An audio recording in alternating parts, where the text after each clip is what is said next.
আমি সরকারের কাছে জানতে চাই কেন আমাকে বিদেশ যেতে দেওয়া হলো না।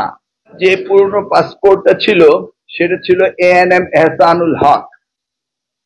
পরবর্তীতে সেটা এক্সপায়ার করে যে পাসপোর্টটা নেওয়া হয়েছে সেটা ID, voter registration ID card, national ID কার্ডে যা নাম ছিল তা লিখতে হয়েছে। সে কারণে সেখানে মিলন নামটি সংযুক্ত হয়েছে, ANM এহসানুল হক মিলন।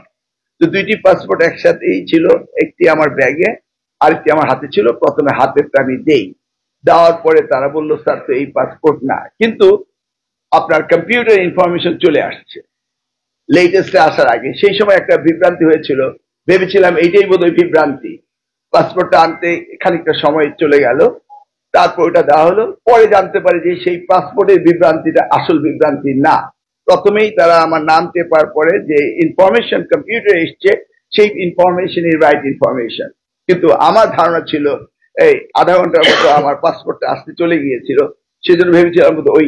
মূলত বিষয়টি তা না, যে কোনো অদৃশ্য কারণে, যে কোনো ষড়যন্ত্র বা চক্রান্ত যে কারণেই হোক আমাকে যেতে দেওয়া হয়নি। এবং সেইটাই আমার সেদিনকে অনুভূতি হয়েছিল যে বিগত 17 বছর আমি যখন বাইরে যাওয়ার চেষ্টা করতাম চিকিৎসার জন্য, তখন আমাকে যেতে দেওয়া হতো না। এবং কোর্ট থেকে ওয়ার্ডার নিয়ে আমি যেতাম, 3 বার গেলে 2 বার যেতে পারতাম বা 1 বার যেতে পারতাম, ফেরত দিত ইচ্ছা মাফিক। তো তাৎক্ষণিকভাবে আমি আমার সেই পুরনো ওয়ার্ডারটি আমার কাছে ছিল, আমার টেলিফোনের গ্যালারিতে। আমি সেখান থেকে বের করে দিলাম যে this is my other documents. তখন ওনারা পরীক্ষা নিরীক্ষা করে বললেন যে এই ডকুমেন্টস তো পুরানো। কিন্তু আমিও পরীক্ষা নিরীক্ষা করে দেখলাম যে কোর্ট আমাকে যে অর্ডার দিয়েছিল 2019 সালে, সেখানে কোনো ডেট এক্সপায়ারেশন ডেট নেই, সেখানে এটা ভ্যালিড ডকুমেন্ট। সেখানে বলা হয়েছে যে আপনি চিকিৎসার জন্য বিদেশ যেতে পারেন, বাধা দিতে পারে না। এটি আওয়ামী লীগ সরকার স্থানান্তরিত হয়ে ফ্যাসিস্ট সরকারের পরে এই সরকার এসছে, তাদের জন্য এটা কার্যকর। কিন্তু আমি সেখানে বলার পর তারা বললো স্যার এটা তো নতুন ভাবে আপনাকে ব্লকেট দেওয়া হয়েছে, সেই জন্য আমরা অপারগতা কথা স্বীকার করলো।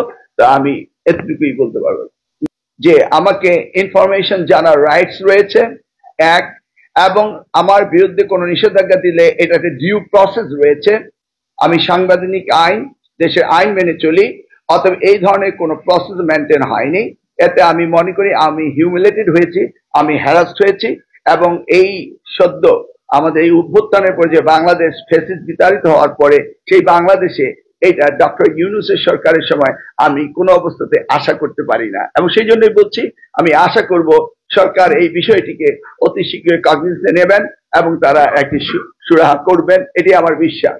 কোনো ভুলও হতে পারে, কারণ এই ধরনের অপ্রত্যাশিত ঘটনা হঠাৎ করে ঘটবে। আমার মতো একটা ক্লিন ইমেজের লোক, যে আমি কখনো কোনো বিষয়ে ইনভলভ হই না এবং কোন রকম ষড়যন্ত্র চক্রান্ততে আমি থাকি না। আপনারা সাংবাদিক ভাইরা জানেন যে বিগত সময়ে আপনাকে দেখেছেন যে আমি এই ধরনের কোনো জায়গায় আমার অনুপস্থিতি ছিল সব সময়। অতএব এটা হতেও পারে, উড়িয়ে দেওয়া যায় না। তবে এই সরকারের ভিতর থেকে আমাকে কিছু করবে এটাও আমি বিশ্বাস করি না, কারণ এই সরকার তো ক্ষণিকের জন্য এবং সকলের সরকার। নিশ্চয়ই কোথাও না কোথাও একটু ভুল ইনফরমেশন ফিড হয়েছে বলে আমার ধারণা।